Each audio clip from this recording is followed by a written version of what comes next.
Hey guys, Mike for Gettin Greasy Garage. So, doing a patch panel job here on the passenger inner fender panel. I've got a little bit more to do yet. This was where the battery tray was, and all the old pieces are down there. Somebody at some point in this car's life added that angle iron panel box thing, whatever. This inner fender panel, along with the other side and the core support, are going to paint and body on Wednesday. So I had to jump over onto this and step away from the firewall. The firewall is fairly complete. I've got this section here to deal with and a couple of holes there still at the bell housing area, and grind some welds, touch up a few spots. But like I said, this is higher priority. I need to get these back and the core support, because as soon as the firewall's done, the engine and transmission are going in, along with rebuilding the front end, the front suspension, so that I can get a drive shaft measurement. That's pretty critical. That's going to take 2 to 3 weeks from what the drive shaft fabricator told me. So that's where we're at with that.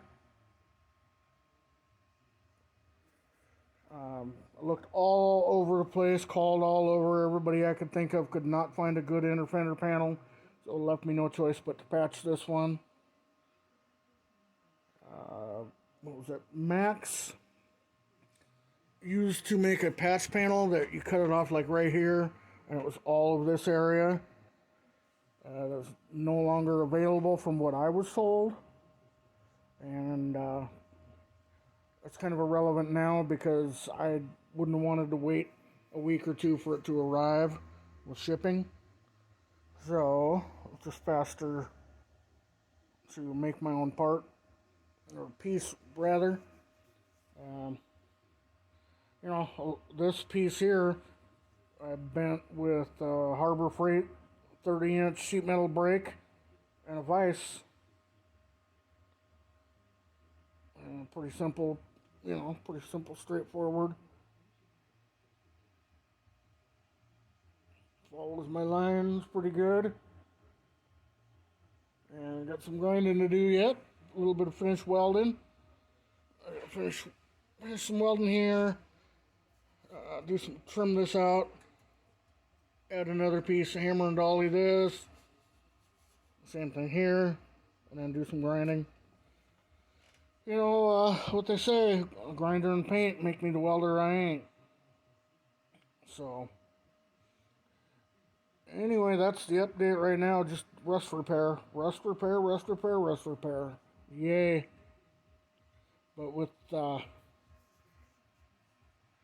help of that nice machine right there, thank you, Mr. Gunter.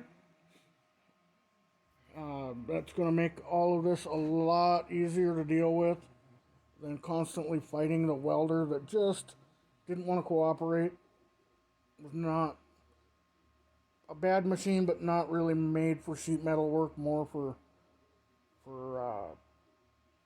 I don't know, welding angle iron together, I guess. And that was a Chicago Electric MiG 170. And this titanium 170, as just, if you watch the other video I did about it, I talk about it. But I'm so happy with that machine. I actually like this machine better than years ago when I bought a brand new Miller. I don't know if it's the fact that it's more adjustable, or it's more modern, or what it is, but I just felt more comfortable with this machine a lot faster than I did the Miller. That's my personal opinion. I am not a professional welder. I'm just a guy in a shop messing around with old cars, trying to build people's dreams. So,